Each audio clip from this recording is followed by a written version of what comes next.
Imagine you're a business owner relying on a dozen different software programs, each one disconnected, more expensive, and more complicated than the last. It can be incredibly stressful, right? Now, picture Odoo. Odoo brings all the tools your business needs into one simple platform. CRM, accounting, inventory, manufacturing, marketing, HR, and more. All seamlessly connected. Everything works together, giving you the peace of mind that your business is running smoothly from every angle. Odoo's open source applications are user-friendly and designed to scale with your business, saving you time and money. Say goodbye to juggling multiple platforms and hello to efficient, integrated management. Stop wasting resources on complicated systems and make the switch to Odoo today. Visit odoo.com, ODOO.com, and discover how Odoo can simplify and streamline your business operations. Odoo, modern management made simple. Attention sports enthusiasts, keep the adrenaline pumping and elevate your game day with Chamba Casino. It's completely free to play, no purchase necessary. Whether you're cheering from the stands, on the move, or relaxing at home, Chamba Casino brings the thrill of social casino directly to your fingertips. Experience the ultimate social casino adventure with reels of casino-style games, offering hundreds of exciting options to choose from and fresh new releases every week. There's always something new and thrilling to explore, from action-packed social slots and classic blackjack to engaging bingo and solitaire. The fun never stops. Plus, enjoy generous daily login bonuses and a fantastic free welcome bonus to kickstart your social gaming journey. Dive into the excitement. Discover a world where you can play for your chance to redeem some serious prizes and have a blast along the way. Don't miss out. What are you waiting for? Join now and immerse yourself in nonstop fun and adventure with Chamba Casino. Get in on the action today at ChambaCasino.com and make every day a Chamba day. No purchase necessary. VGW Group. Void where prohibited by law. 18 plus DNC supply. There are a lot of things keeping us awake at night these days. Top of the list, the health of our loved ones. So it's only fitting that Samrosza Night Syrups has stepped up to sponsor tonight's Dr. Phil Primetime Special, RFK Jr., the first 100 days. From day one, Samrosza has been a massive supporter of the Make America Healthy Again movement. You'll learn more about Samrosza throughout the evening, but before you lose any more sleep over our nation's health crisis, it's time for my exclusive town hall with Secretary Robert F. Kennedy Jr.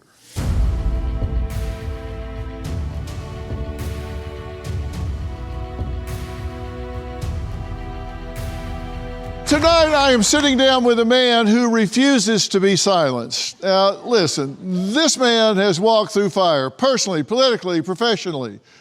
I am talking about Robert F. Kennedy Jr., Secretary of Health and Human Services.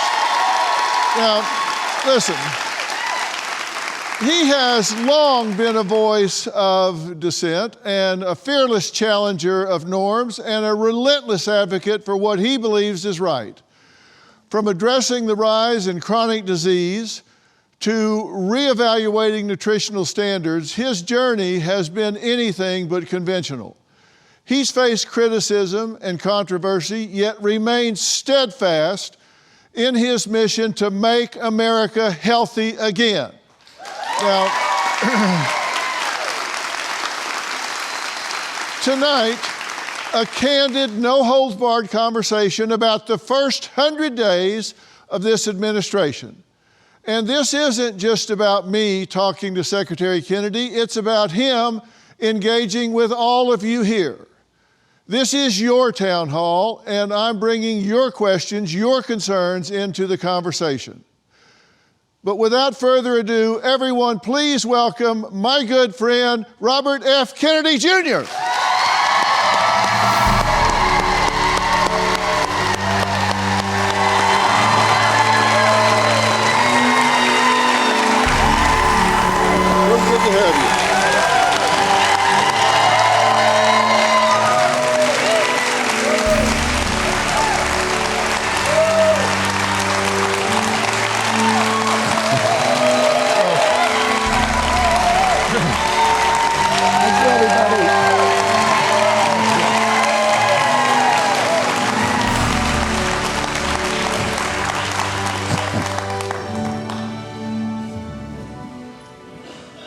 Well, what am I, chopped liver? I mean, you don't act that way when I come out all the time.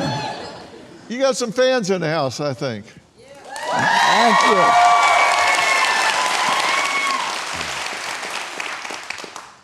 Listen, thank you for being here. It's good to see you again. We haven't seen each other for at least weeks.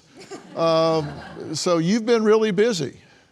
I have been, and thank you for all your support during the campaign and ever since. You've really, I think, done more than any other media figure in helping to tell people about the movement and to encourage people and to drive it. Well, I'm a strong believer in what you're doing. And, people ask me about that, and they ask me what you're really like. And they say, does he believe everything that he says? Is he as committed as he says, or is this all political rhetoric? And I can honestly tell people, having gotten to know you and spent the time that we have together, that not one bit of it is political rhetoric.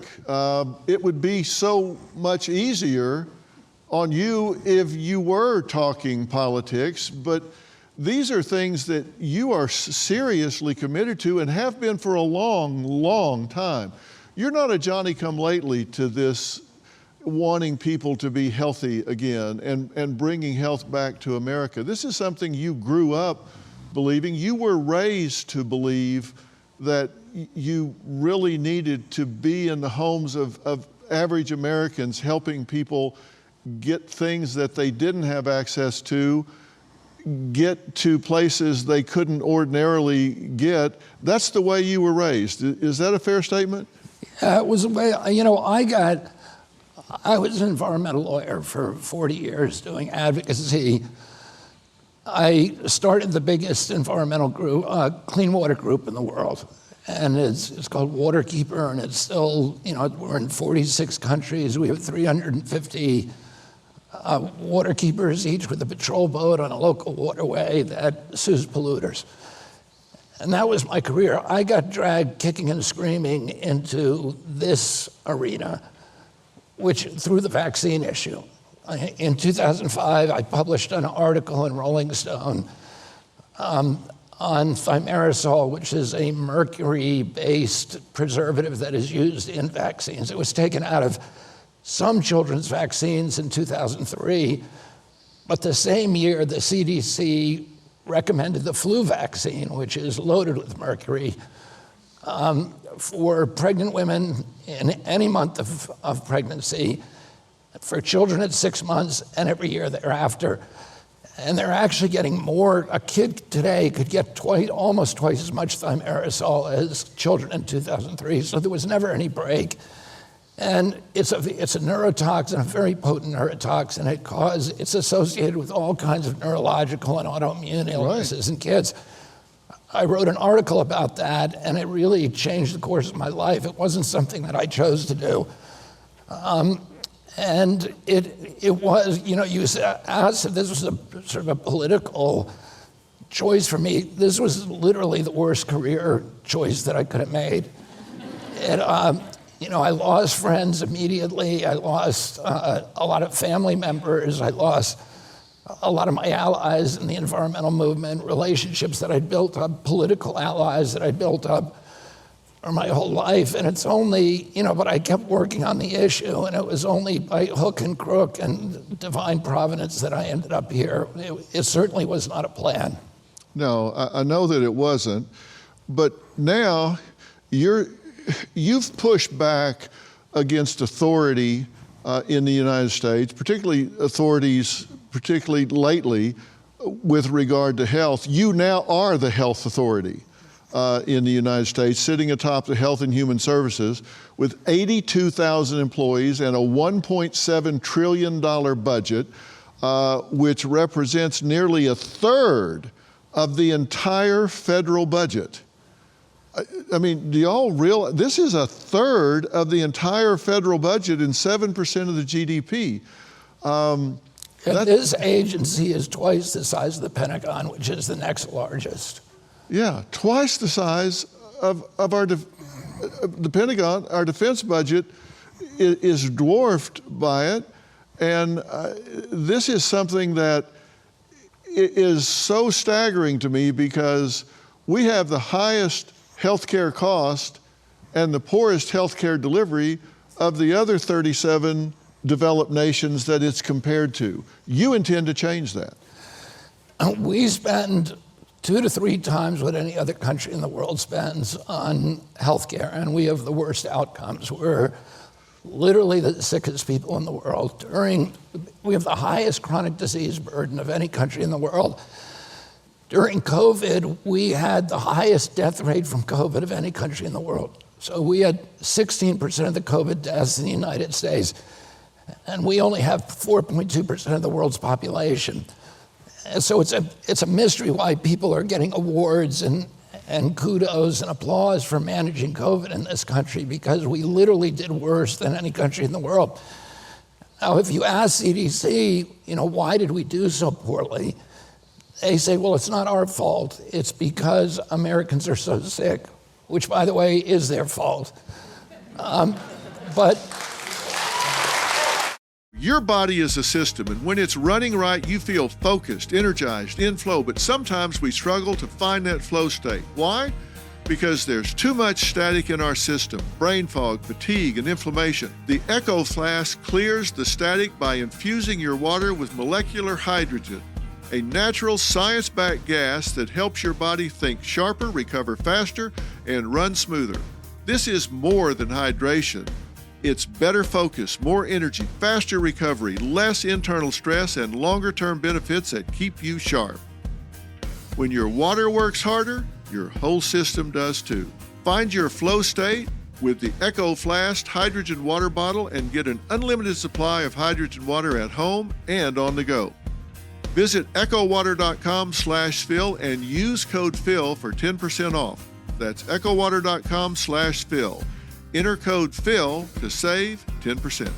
Let's discuss preparedness, because we know emergencies happen when we least expect them, but instead of just taking it, we can prepare. Let's discuss Jace Case, one of your most important preparation tools. With Jace Case, you'll have emergency prescription medications on hand right when you need them. Think about it. Ever been caught off guard? Whether it's a sudden illness or a travel hiccup, the right medications can make all the difference. Jace Case is designed to take that worry off your plate, so when a minor health issue pops up, it doesn't turn into a major problem. Don't let unforeseen circumstances derail your plans or your peace of mind. Live with confidence. Take charge with Jace today. Visit jace.com and use code PHIL for a discount on your order and get emergency antibiotics on hand for the moment you need them. That's JASE.com, code PHIL, PHIL.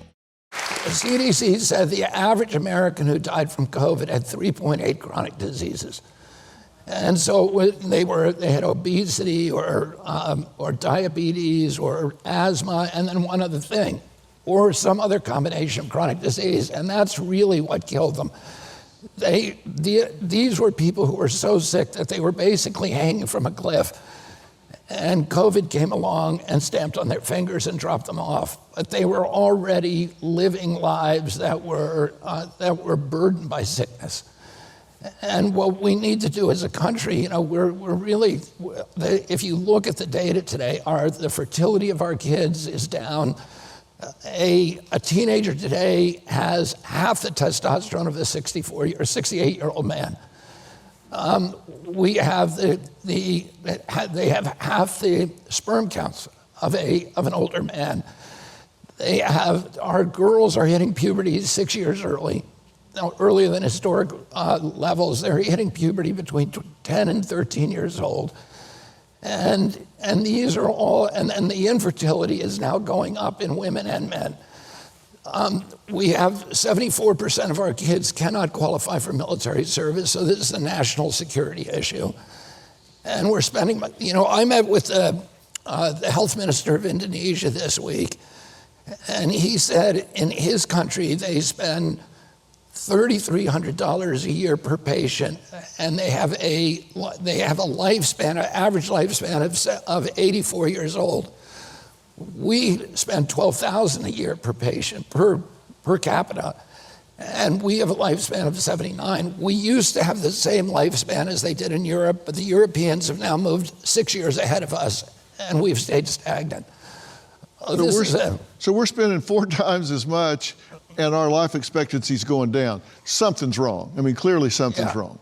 And the chronic disease among children has gone up. We're spending our insurance dollars, our health care cost in hospitals is basically managing chronic disease at this point. It's not for acute care. About 95% of healthcare costs are for chronic disease. When my uncle was president, 3% of Americans had chronic disease. Today, it's 60% do.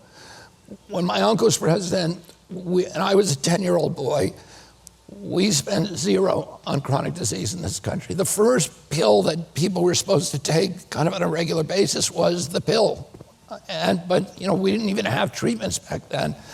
But now it's 95% of what we're spending on healthcare is going to treat chronic disease. So it's destroying our economy.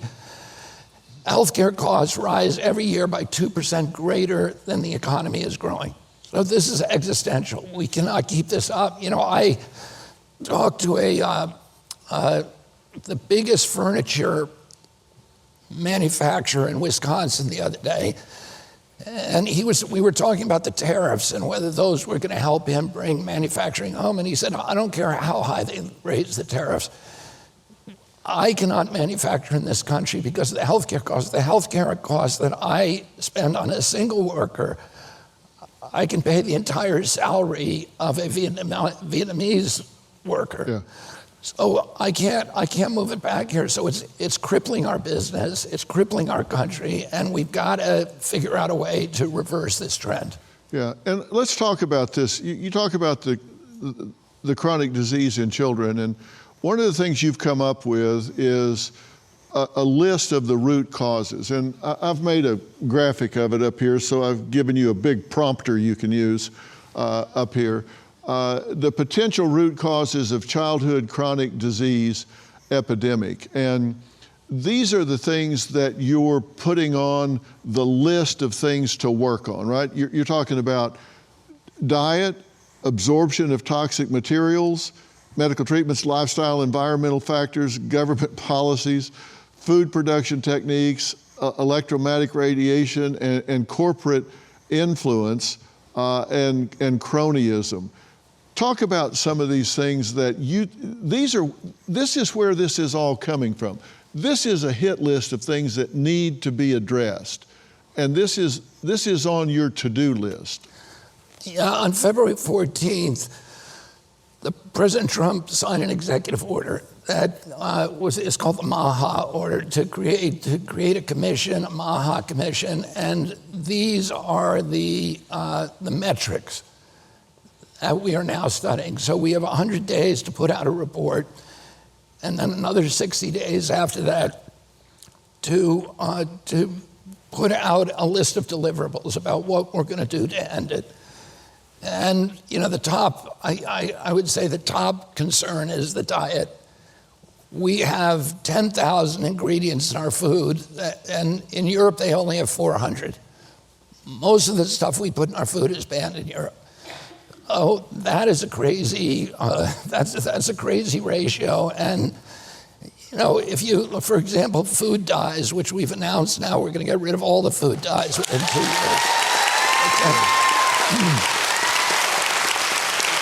Let me put it this way: the petroleum-based synthetic dyes. We can use vegetable dyes. That's what they use in Canada. That's what they use in Europe. If you buy Froot Loops in this country, it is a completely different product than what you would buy across the border in Canada.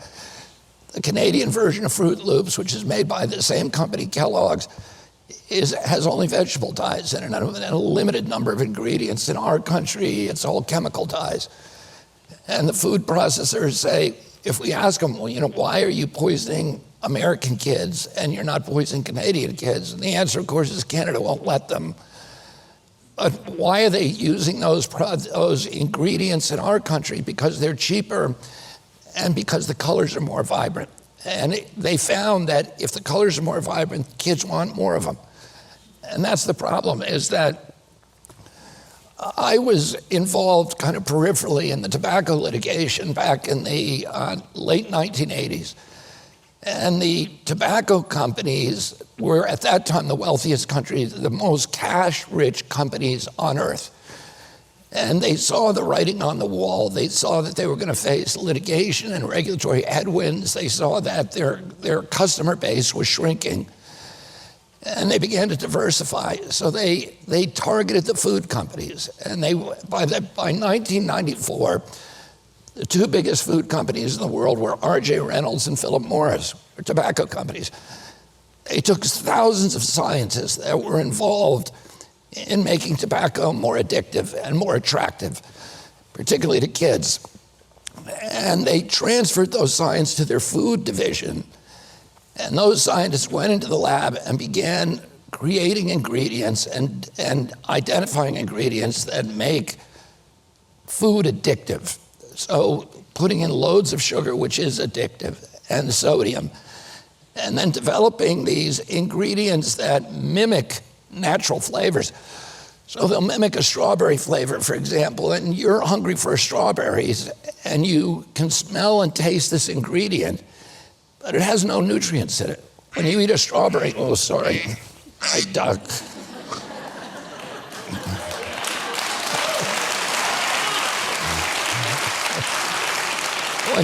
Sorry about that. When you eat a strawberry, I'm not taking that out, by the way. It's staying in. The quacking duck is staying in. Despite some post-election optimism, Wall Street is already bracing for a rough rest of 2025. When Warren Buffett starts dumping blue chip stocks and stacking up cash, you've got to ask yourself, what does he see coming? I trust Preserve Gold to safeguard my accounts, and I urge you to do the same. They're the only precious metals company I recommend. When uncertainty is this high, smart people look for stability. That's why physical gold and silver might just be what your finances need. Text Dr. Phil to 50505 to get your free precious metals guide from Preserve Gold. With gold prices recently breaking records and analysts predicting this trend to continue through 2025, you cannot afford to wait. As a bonus, you can get up to $15,000 with a qualified purchase from Preserve Gold. So don't wait. Text Dr. Phil, that's DRPHIL, to 50505 today. When you eat a strawberry, you're getting nutrients in that strawberry. When you eat that strawberry flavor, you're not getting any nutrients, and your body recognizes you're not getting nutrients, so it's craving more and more of it. So you have an impulse to eat without ever getting satiated. So you stuff yourself with food trying to get the nutrients, but they never come. Yeah, and what you're getting in that food is making you sick. And it's like an itch you can't scratch. And like this is a picture of European Froot Loops and our Froot Loops. Is the camera getting this? And ours are a lot brighter. And what's making them brighter are petro-based dyes, right? Right, and another thing they did was these scientists realized that your brain actually measures the number of times you chew to tell your stomach when it's full. It's one of the many metrics that your brain uses to tell when you're full. And so they began adding softeners to our food and make it so you don't have to chew so much. You can inhale a Twinkie. And your brain is telling your body, oh, you haven't eaten anything yet because you only chewed 2 or 3 times. So, these kind of chemicals are designed to make us insatiable, continually eating all day, never full, never satisfied, and getting less and less healthy. And then, of course, there's the chemical, the pesticides and these other kind of artifacts, the residues that are left in our food, and those are not, they're designed to kill plants and animals. And we're an animal, and our microbiome is filled with plants. So, we're literally eating poison. Yeah. I wrote a book a long time ago called The Ultimate Weight Solution, which was not a diet. It was talking about how we eat and interact with food. And I talked about high response cost foods and low response cost foods. And any food you could eat, like a wood chipper, just where you didn't have to put anything into it, was exactly that. Your brain wasn't getting the message that you were actually eating. So you get a bean and cheese burrito, low response cost food. You never got satiated. You could just kind of inhale it, and it doesn't give your brain the message. And the same that's is a problem. True of sugar. If you have granulated sugar, human beings are designed to eat sugar because when the apples bloomed or the oranges bloomed during certain parts of the year, you had a craving and you would eat them for a short period of time. Your body's always craving them because there's a lot of good stuff in that fruit. There's fiber and there's vitamins, etc. But if you're eating granulated sugar, your body is craving it, but your stomach and your mind are telling your body, oh, you haven't really eaten anything, because you haven't had to chew the apple, you haven't had to, there's no effort in it. And so we can eat unlimited amounts. Of course, sugar is like crack. It's poison, and it feeds tumors, it destroys your brain, it destroys all of your organs, and we are programmed to eat it every minute of the day, from advertising to it's in everything that we eat. Yeah, I looked this up. In 1800, the average person had 18 pounds of sugar a year. In 1900, 90 pounds of sugar a year. In 2009, 180 pounds of sugar a year. So, I mean, that's a half a pound a day. So we're eating a lot of sugar these days that we weren't eating back then. And obesity wasn't a big problem back then. It's not only obesity, but it's diabetes. When I was a kid, the typical pediatrician would see one case of diabetes during his entire career, 40 or 50-year career, juvenile diabetes. Today, 38% of teens are pre-diabetic or diabetic. And we don't have to ask why. We're loading our kids with sugar. 20 years ago, there was virtually no diabetes in China. Today, over 50% of the adult population is diabetic or pre-diabetic. And it's because they built 20,000 fast food joints in China. And they are now suffering the consequences. Yeah. Now, the things that we're talking about, these are not things that are challenging to follow, right? I mean, you get, this makes common sense. So why do you think people are so threatened by what you're doing? It can't be just the confusion about vaccination, because you don't have to go very far to find legacy media that either won't talk to you or labels you as some kind of conspiracy crazy nutball.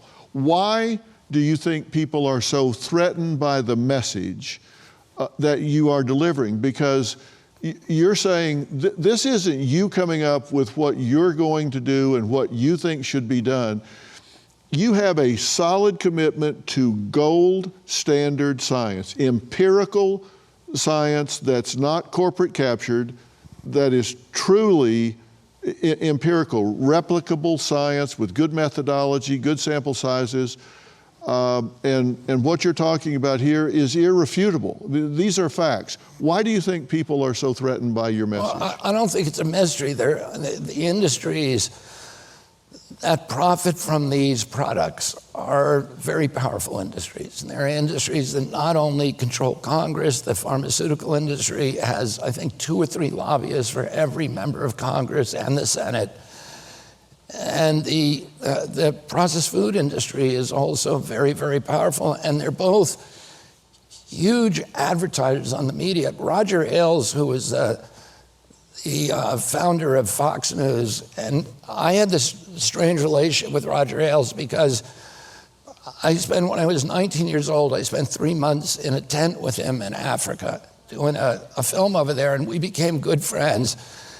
And although we were politically antithetical, he was a very smart guy, very funny, very, very funny. I knew Roger well. And he was also a very, very loyal friend. And for years he would make Fox News host, the show hosts like Sean Hannity and Neil Cavuto and Bill O'Reilly and all the others put me on to talk about the environment, even though he didn't agree with anything I was saying. And then I went to him in 2014 because we had just done a documentary film on thimerosal and vaccines. And he had a family member who'd been affected.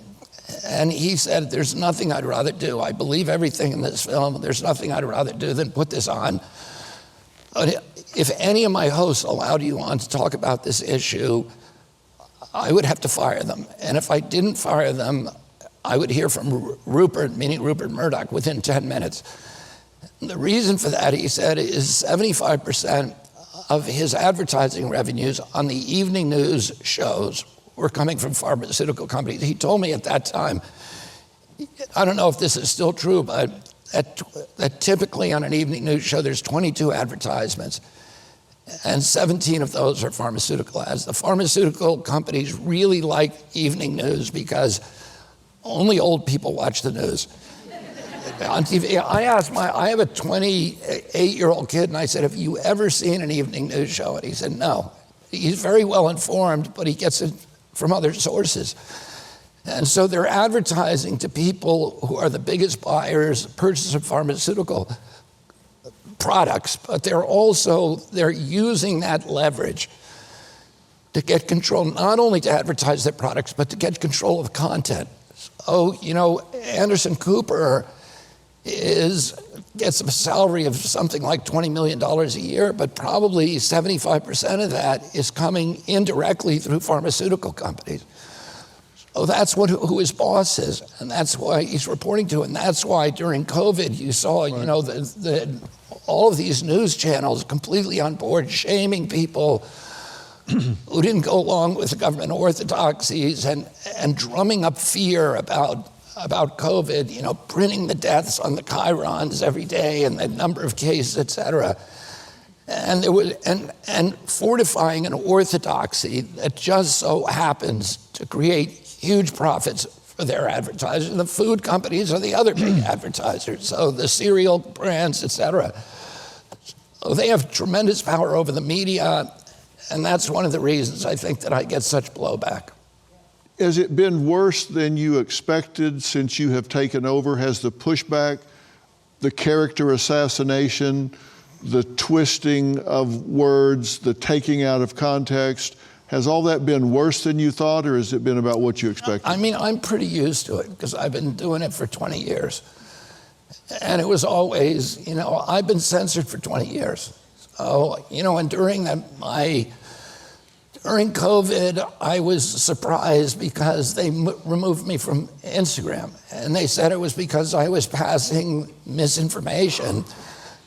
But they could not, when I challenged Instagram on it, they could not point to one post that I'd ever made that had any misinformation in it.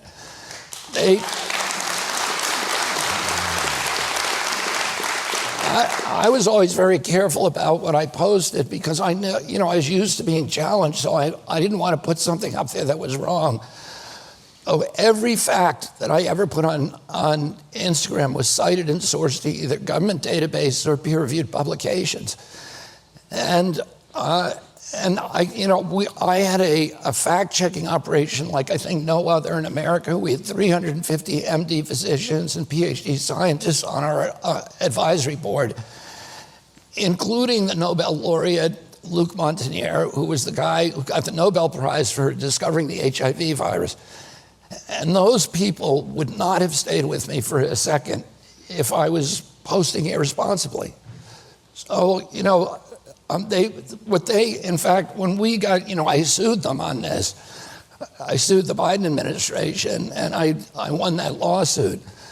And what we found through discovery was that 37 hours after President Biden took the oath of office, swearing to uphold the Constitution, he appointed a group in the White House to censor me and other people. But I was the first one censored, and we now have the emails between him and this group and Mark Zuckerberg, and other people at Twitter, et cetera, which Elon, made public, and thank God for him. And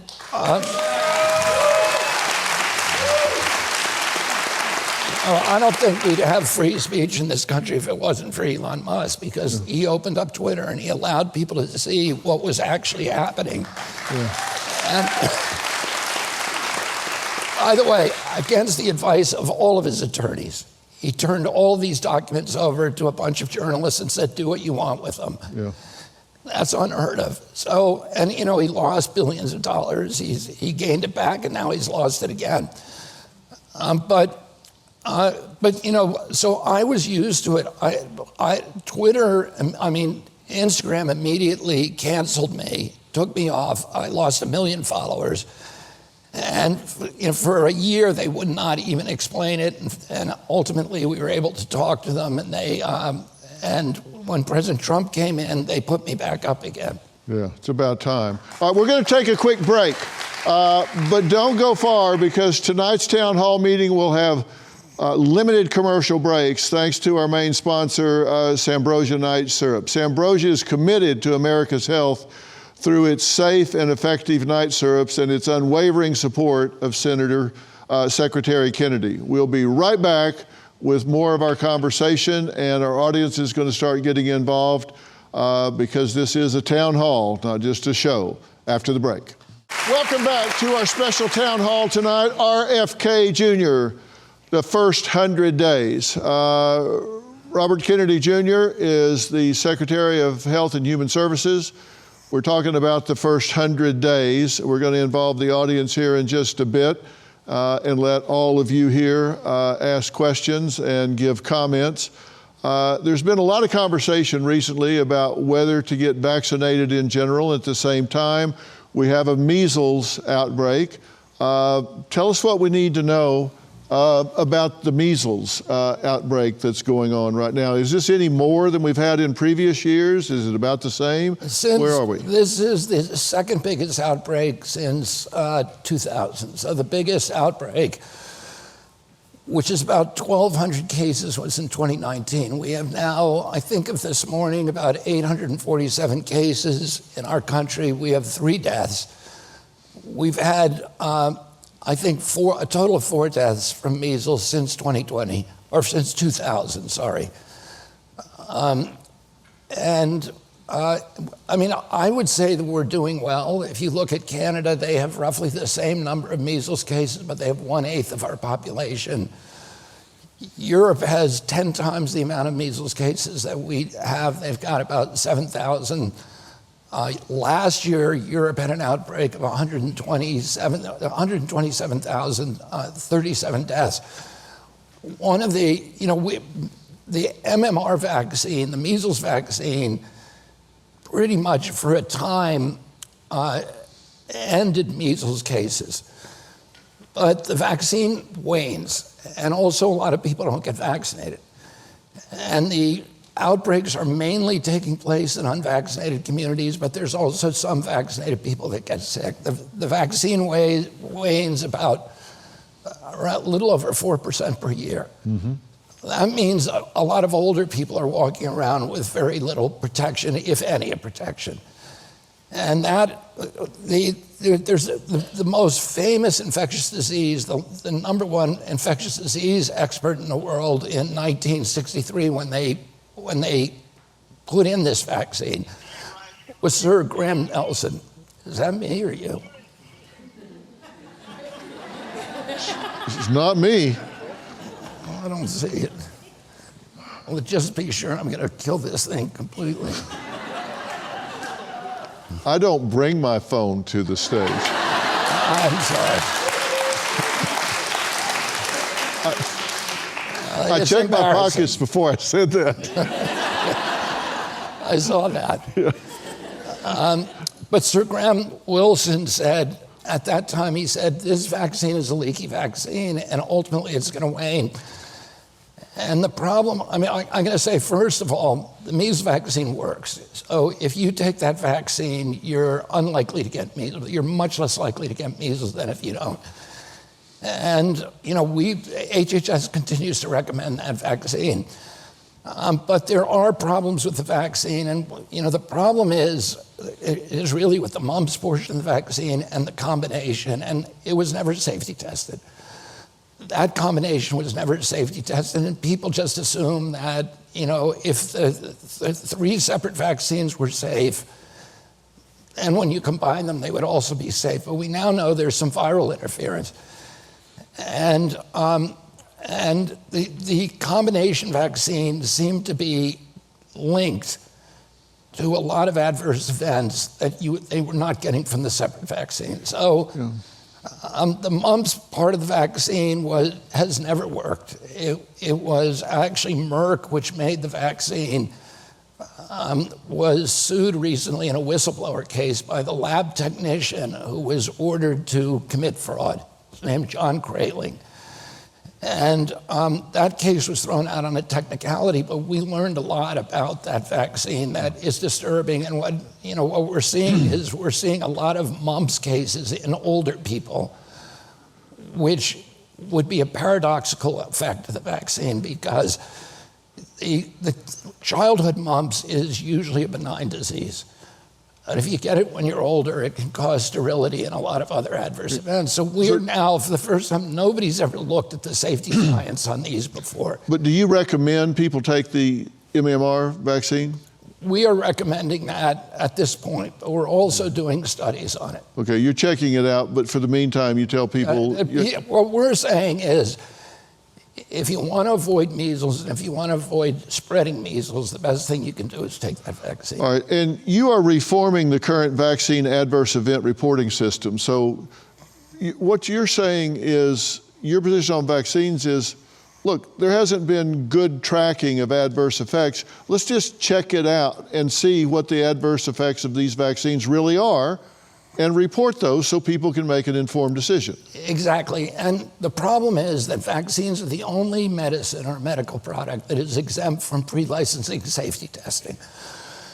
So the only vaccine that was ever safety tested in a clinical trial against a placebo was the COVID vaccine. None of the others have any kind of long-term testing or even any testing. The Gardasil had a very, very small placebo group. None of the others were ever tested against placebo, so we have no idea what the risk profile for these products are. And then, what HHS has told people for years and CDC is, well, don't worry, we don't have to safety test them at the outset because we'll have a surveillance system and we'll be able to tell right away if people are getting sick. As it turns out, that was not true. They have two systems. One is called VAERS, which is the Vaccine Adverse Event Reporting System. There's a voluntary system, so if you get sick, you or your doctor can report it. But there's a lot of incentives not to report it. And as a result of that, CDC did a study on that system in 2010. The study is called the Lazarus study, which you can look up. And that study found that the system was capturing fewer than 1% of vaccine injuries. That means 99% of vaccine injuries are never reported. More than 99% are never reported. So we have no idea about the safety profiles of these products. And you want people to know? Yeah, we want people, everybody should know. Everybody should be able to make an informed choice. And to say whether this is the right product for you or not, you ought to be having have a conversation with your doctor in which he has got good information at his fingertips, right. And he's able to tell you this is not good for you, or here's the risks and here's the benefits. All right, right turn. Talk to me about the Autism Research Initiative. You have committed $50 million to a research effort to understand the causes and treatments of autism. Why is that important? Well, it's important because it's an epidemic. And it's an epidemic that is 1,000 times more costly than COVID. When I was a kid in 1970, there was a study done which was the largest epidemiological study in history at that time. They looked at 900,000 American kids From virtually every kid in the state of Wisconsin, and they found 60 kids who had autism. When was this? 1970. And there were many other studies at that time, and people were not stupid back then. They knew what autism looked like, and they were specifically looking for it, and there were lots of follow-ups in this study, and it was a gold standard study. And they found so that the incident rate was about 1 in 10,000. And that is confirmed by many other studies that around that time and earlier. And then in 1984, there was another gold standard study that showed that it was 3.5 children in every 10,000. So now in 2020, it was 1 in 36. And last week, we announced the latest numbers, which are 1 in 31. It's actually much worse than that, if you can believe it. In California, they do it state by state, and California has the best collection system of any other state. And their numbers are 1 in every 20 kids, and 1 in every 12.5 boys. So, and this is just one injury. And that injury alone is going to cost us over $1 trillion a year just to treat autism by 2035. And we can't afford it. It is sinking us, and it's destroying the lives of these children. It's destroying these families and destroying the potential of many of these kids. And that doesn't mean that kids with autism have no potential, but their potential is diminished, and their capacity or interactions and to have a full and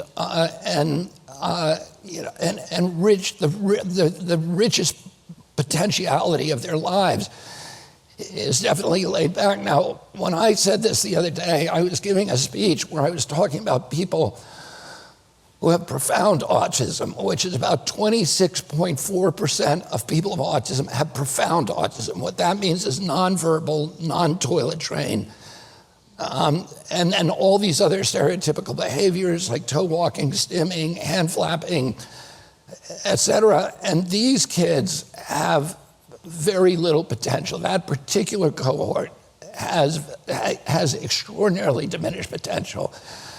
And when I was talking about that cohort, my speech was clipped and put out there saying that with Elizabeth Warren giving a speech about me on the Senate floor, saying I had condemned everybody with autism in this country to, never throwing a baseball and never writing a poem, et cetera. But I was talking about this one cohort.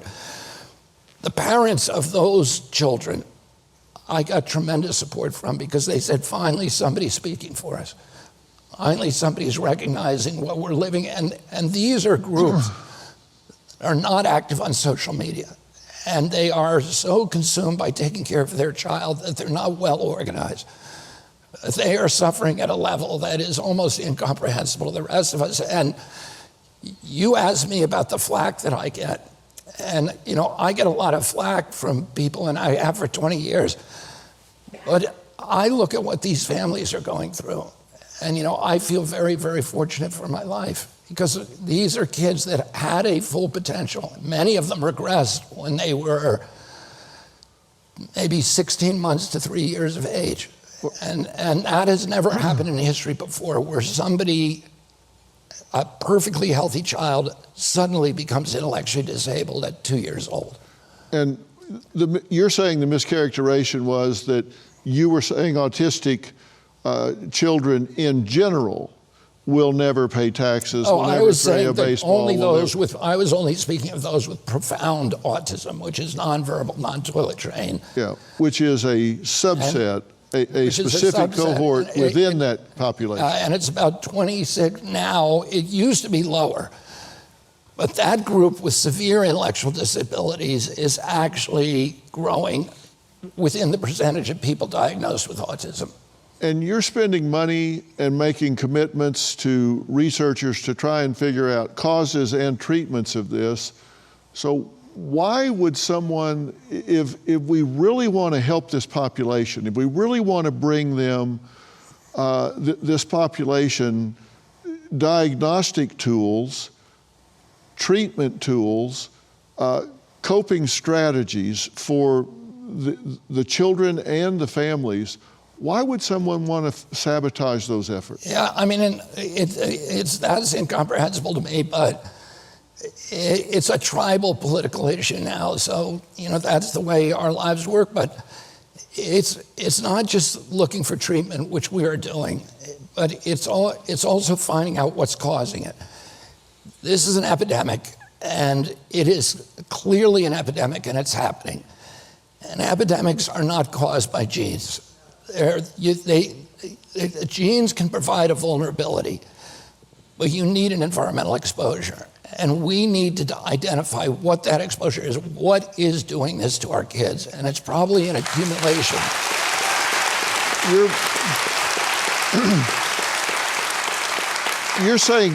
You're saying clearly there is a powerful genetic predisposition.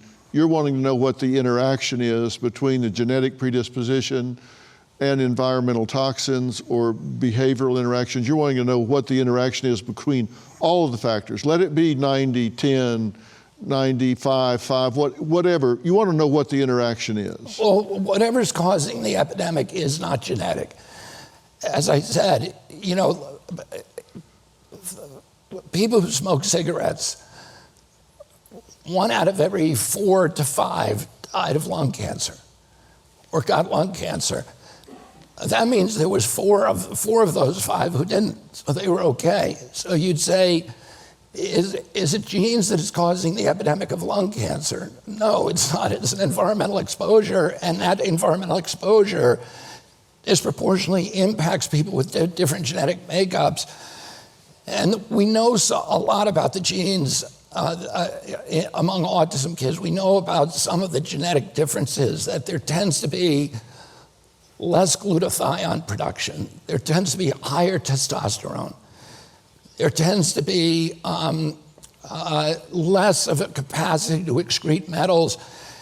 And many of them, in one case, 100%, in one study, 100% of the kids had mitochondrial disorders. Mm-hmm. And that indicates that the cause could be an accumulation of materials in our environment that are affecting mitochondrial function, and that the kids who already are in the race with low mitochondrial function, metabolic dysfunction, are the ones who get hurt.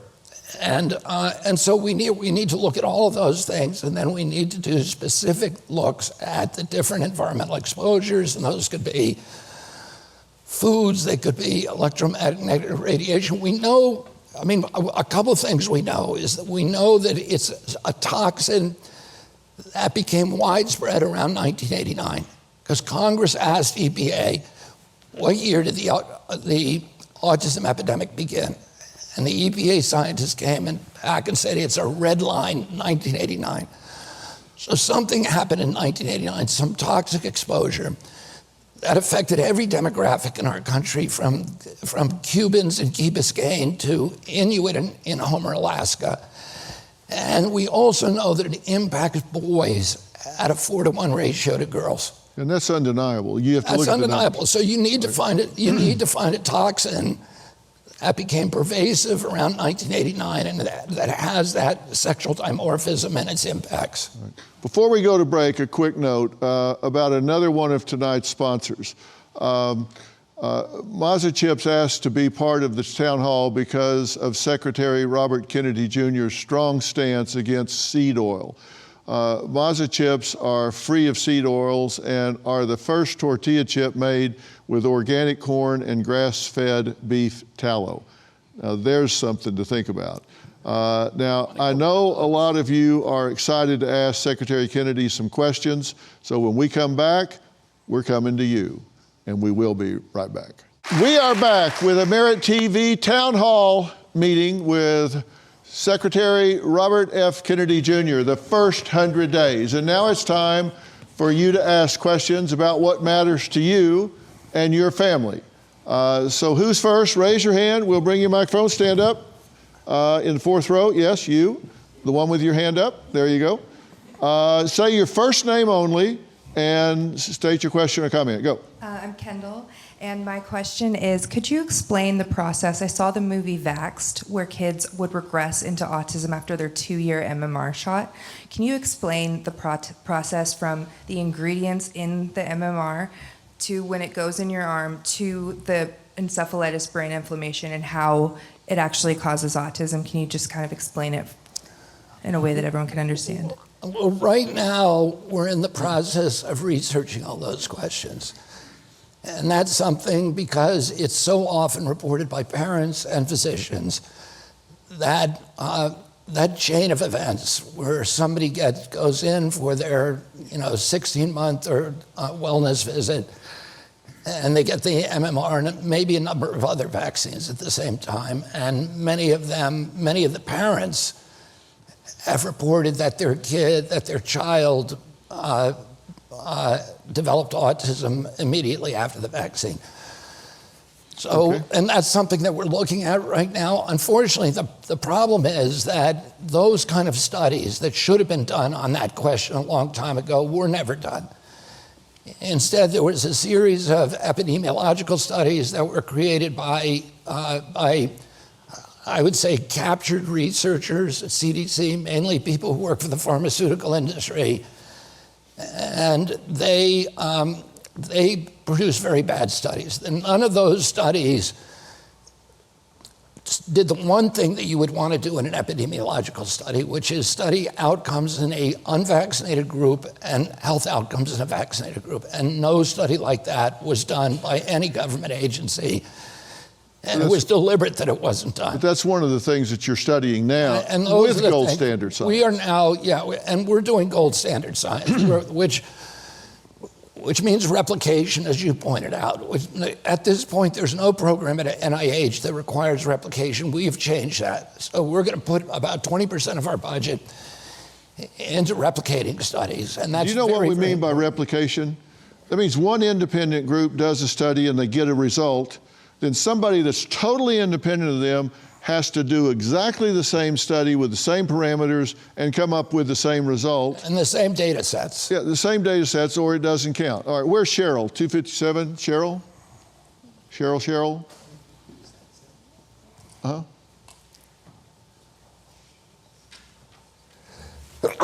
Excuse me. I'm Cheryl, and I'm a nurse for 30 years. I quit in 2021. Said, how do you propose to rein in Big Pharma and the influence they exert over the health and well-being of Americans?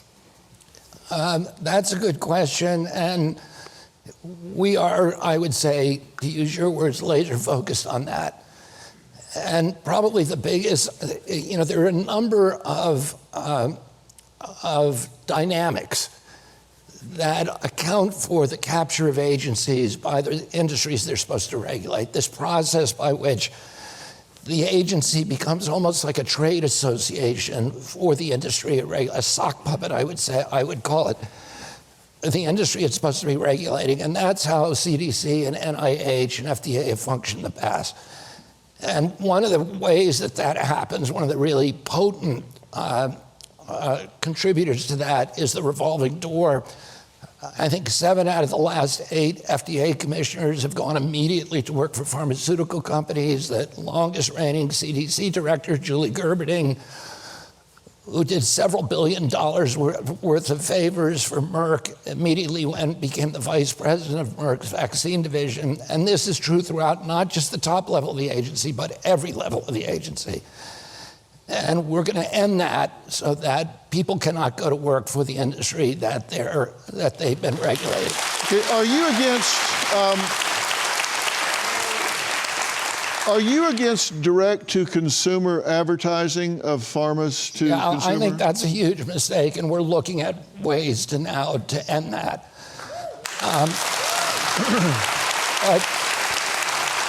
I'll say very briefly, one of probably the most potent mechanism that pharma has is that pharma controls the panels. New drugs are approved by outside panels, not by FDA or CDC. There are panels within them that are made up of experts. Well, those experts are supposed to be independent experts, but they're not.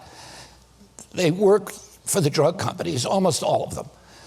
And so they have a vested interest, they have a real conflict of interest in rubber stamping new drugs, new vaccines, because they know that they have a vaccine in the pipeline that they're going to expect their cronies to rubber stamp.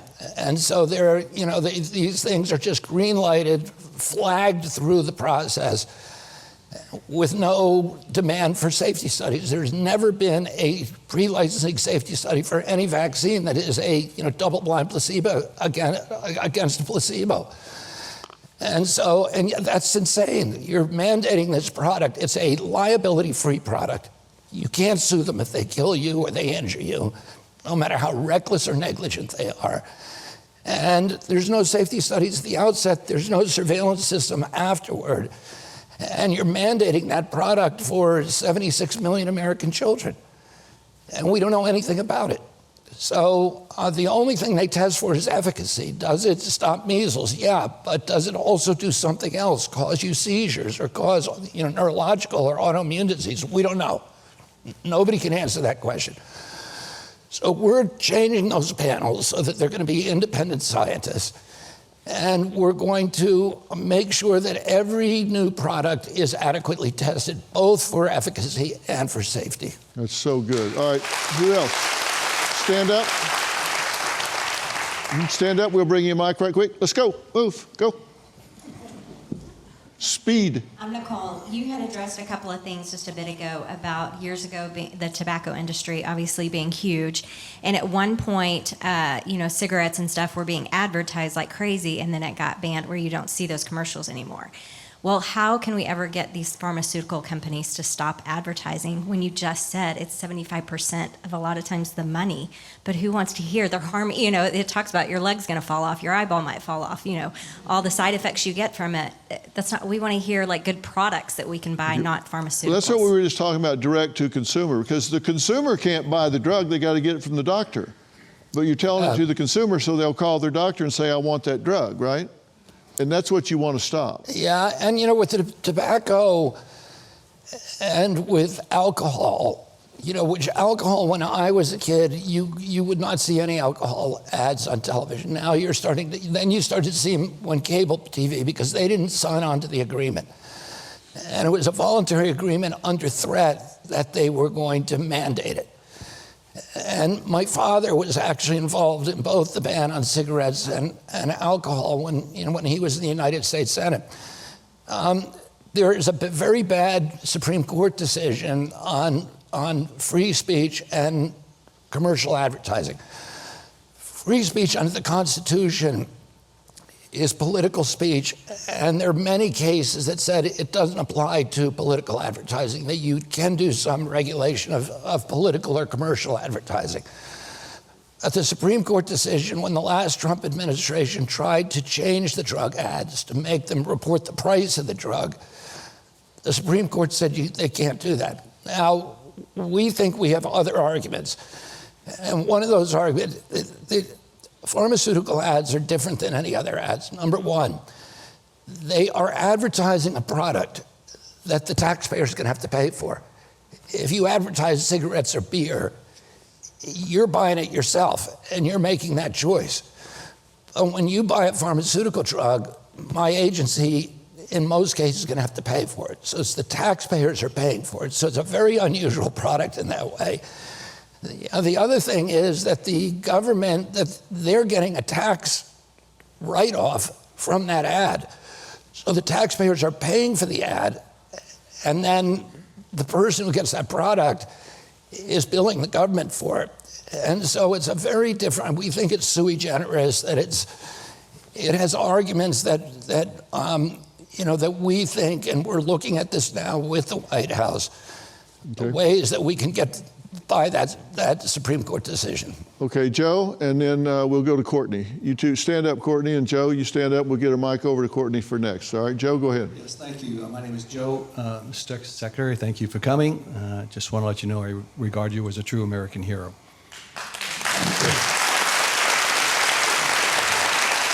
So my question is, Marty McCary, your recently appointed director of the FDA, recently said that he was looking at removing the COVID-19 shot from the CDC vaccine schedule for infants.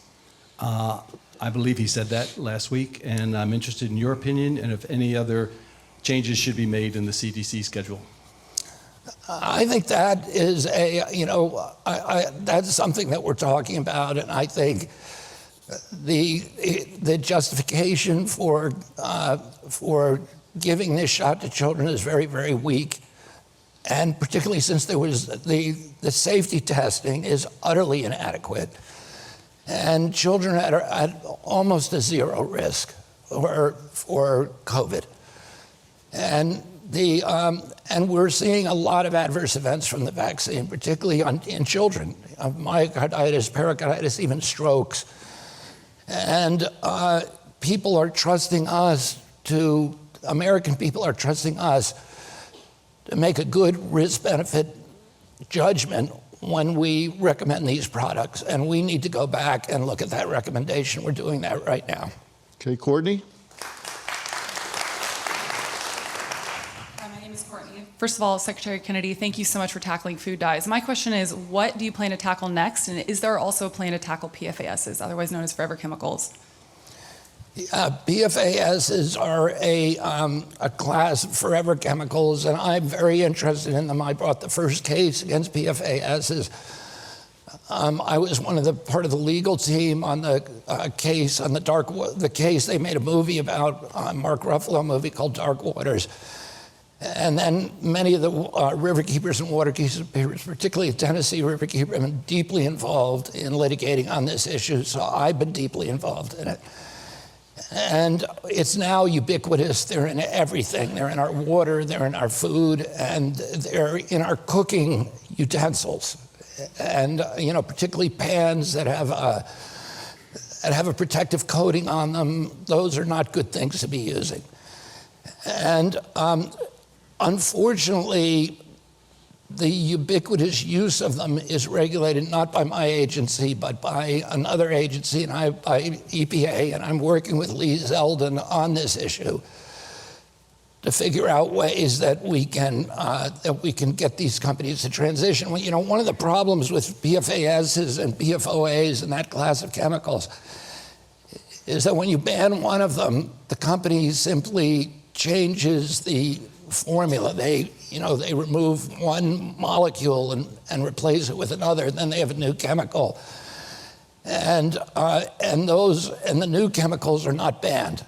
So in the past, it's been hard for the regulatory agencies to deal with it, but we're looking at that, and it's a big priority for me. Okay, I have my hand up. I saw a report of a video recently where you were talking to Bill Maher, who's a friend of mine. And in this video, you said, quote, "Kids are gayer than ever and they're fat, repulsively fat." Do you remember saying that? No. But it was a video. Well, we had a video of you saying that. That's something, those are words that I never used. Yeah, that was AI generated, correct? I didn't see it, but it would have been, I would never say something like that. Of course not. But I wanted to bring that up because this is a dangerous time with AI generated videos that people can see. There are hundreds of videos out there that I have seen of having me saying, ridiculous things. Yeah, me too. Yeah. And some of them are real. Yeah. Yeah. Thanks for pointing that out. But I mean, really, people need to understand that just because you see it in this day and time does not, it's like, you go, believe me or your lying eyes. Well, they are lying eyes because people are generating very real looking videos, and you would never say anything like that. No.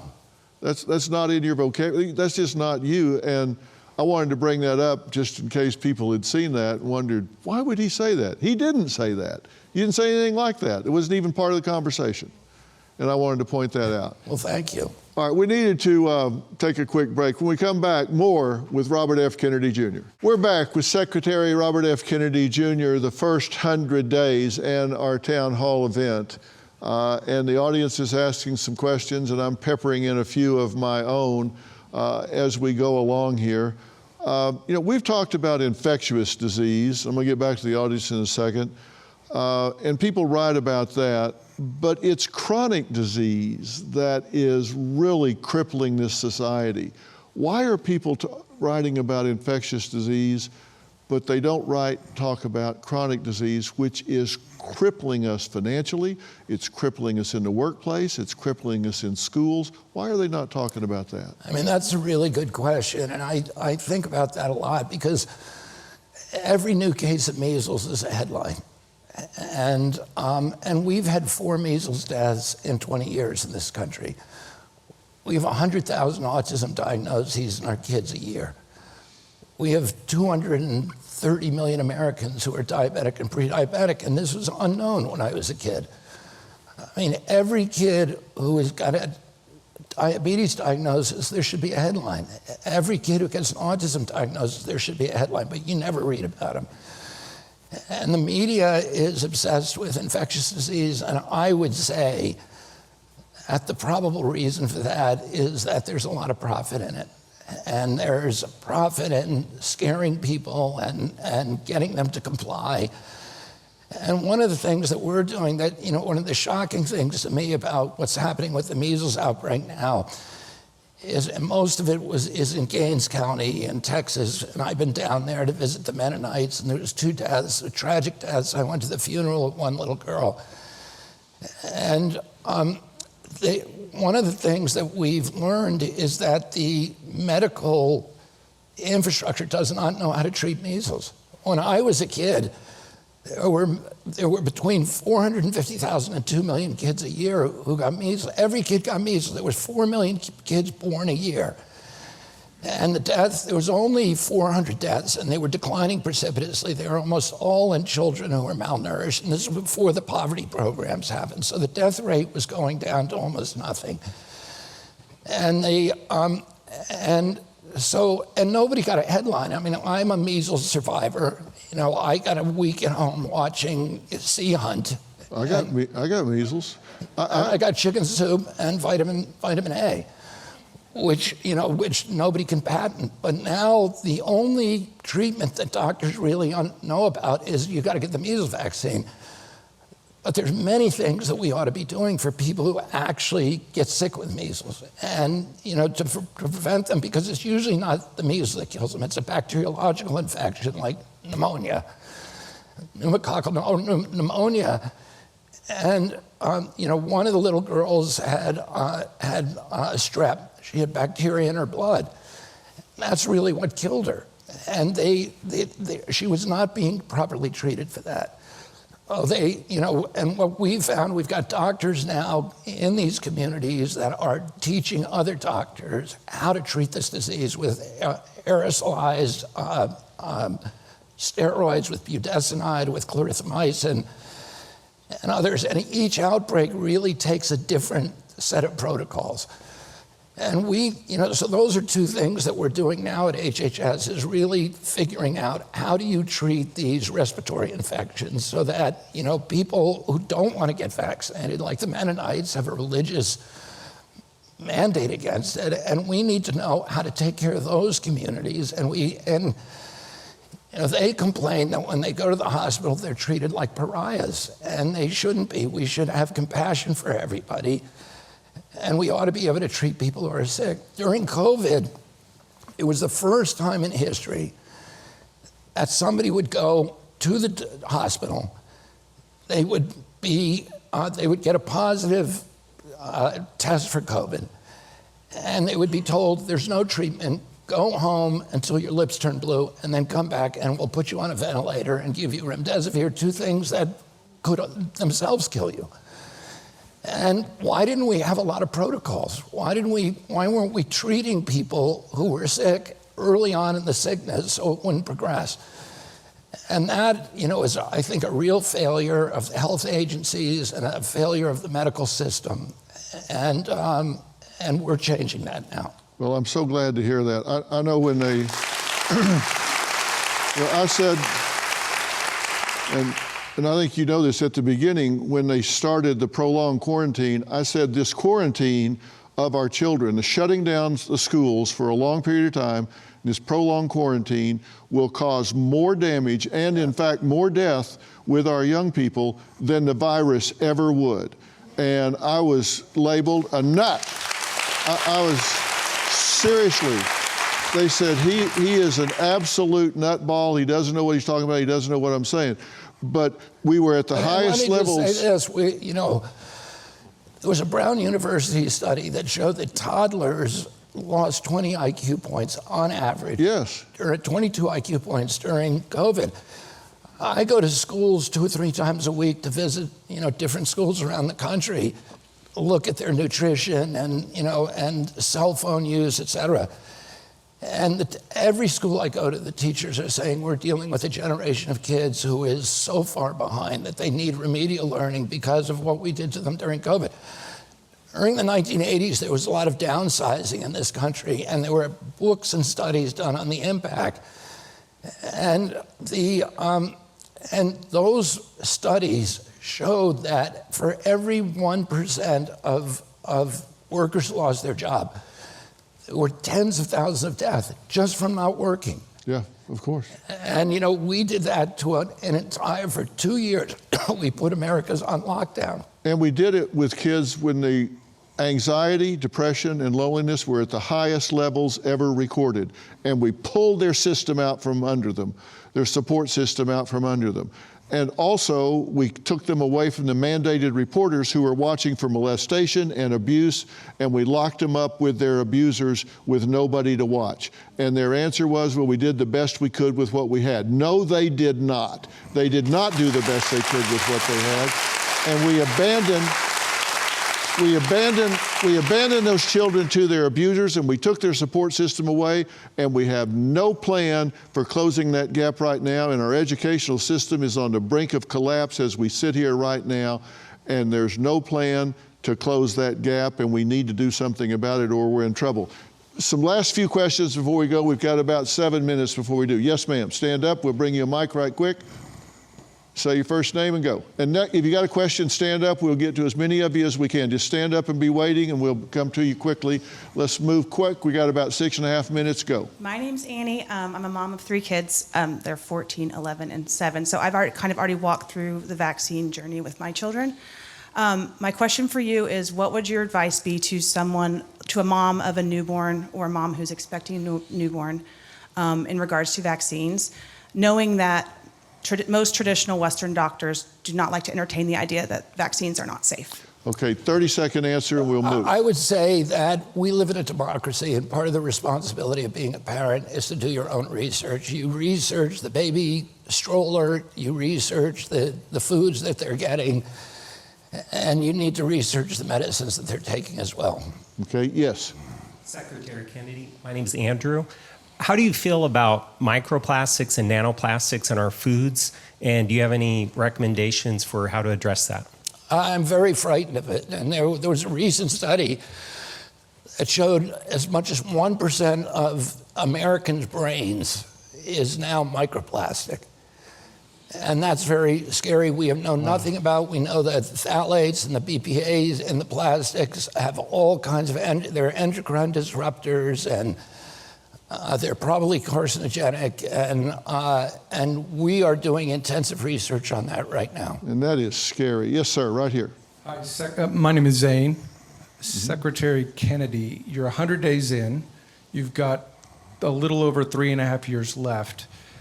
There are a number of corrupt politicians and companies that are involved with poisoning our population. How do you stop them from simply waiting you out? You wait and watch, and you'll see how I do it. Yes, ma'am. I want to say this. That just very quickly, I don't even have my agency heads in. So we're waiting for the Senate to confirm my CDC head, my general counsel, my deputy secretary who's a critical position, and many, many other positions. And, we've kind of got our hands tied with these agencies to do the kind of fast action that I would like to see. And we're way behind on the science. And I don't want to do action until I have solid science behind me. And that's, one of the things that's going to slow this down. But we're going to do it quicker than anybody imagined. Yes, ma'am. Hi, I'm Jennifer, and my question is on medical freedoms. How do you plan to proactively support or protect the rights of individuals and families to make medical choice while also protecting the greater public health? President Trump is a very, very adamant supporter of medical freedom and freedom of choice. And those issues are normally in our country are regulated by the states. So the federal government doesn't mandate anything. The recommendations are turned into mandates in the individual states. The main function that I can serve is to get really good information out about the risks and benefits of these products so that maybe the states can go back and say, we're going to, allow more medical freedom. Yes, ma'am. Senator Kennedy, my name is Emily, and my biggest concern is the stratospheric aerosol injections that are continuously peppered on us every day. Bromium, aluminum, strontium, it's sprayed in our skies all day long. And I know you've talked to Dane Wigington about this. He seems to be one of the experts in the field. Is there a question? Yes. How do we stop it? That is not happening in my agency. We don't do that. It's done, we think, by DARPA. And a lot of it now is coming out of the jet fuel. Yes, so, sir. Those materials are put in jet fuel. I'm going to do everything in my power to stop it. We're bringing on somebody who's going to think only about that, find out who's doing it, and holding them accountable. Yes, sir. Hey, sir, my name's Jason. My question is, what's the timeline that we're going to give these companies as you find these toxins, and how are we going to hold them accountable to get the toxins out? Which companies are you talking about? Any companies in America, as far as food companies, any toxins we find. Yeah, I mean, Like Kellogg's, for example. well, we're gonna go through each of their ingredients. We're gonna do the science on those ingredients, and we're gonna publish that science. And I think to the extent that we can get them to remove the really bad ingredients, we're gonna do that. But for those ingredients that we do not have the power to get them to remove, we're gonna make them label them. So the consumer, so you'll know before you buy a product whether it's going to poison you or not, okay, and what your risks are, and we are going to do that very quickly. Okay, quickly. Yes, I'm Jennifer. I'm an educational diagnostician. I evaluate our students PK through 12 for autism and other disabilities. And while they do come in droves, those referrals, we're also seeing a huge intake in ADHD referrals, and was wondering if there's any studies on that going on or what your opinion is of that. We're studying autoimmune diseases, ADHD, all the neurological diseases, ADD, ADHD, speech delay, language delay, tics, Rett syndrome, narcolepsy, ASD, autism, all of those will be wrapped into the study. All right, we are live to tape, so we're going to have to stop now so we can get there on time. If you had a number one priority that is top of your list right now, what would it be with 30 seconds left before we go off air? I have getting the bad ingredients out of food, making sure the vaccines are safe, making sure baby formula is safe and is available. And I would say those are three of my top priorities. Okay. Well, I want to thank Secretary Robert F. Kennedy Jr. for joining us tonight for such a candid and in-depth interview. I also want to thank all of you for participating, and thank you, Samrosza Night Syrup, for supporting tonight's town hall. We all sleep easier tonight, thanks to Samrosza and RFK Jr.'s vision to make America healthy again. Thank you. And Secretary Kennedy, you know my platform is yours anytime you want to get the message out. Thank you, Dr. Phil. Appreciate it. Thanks so much.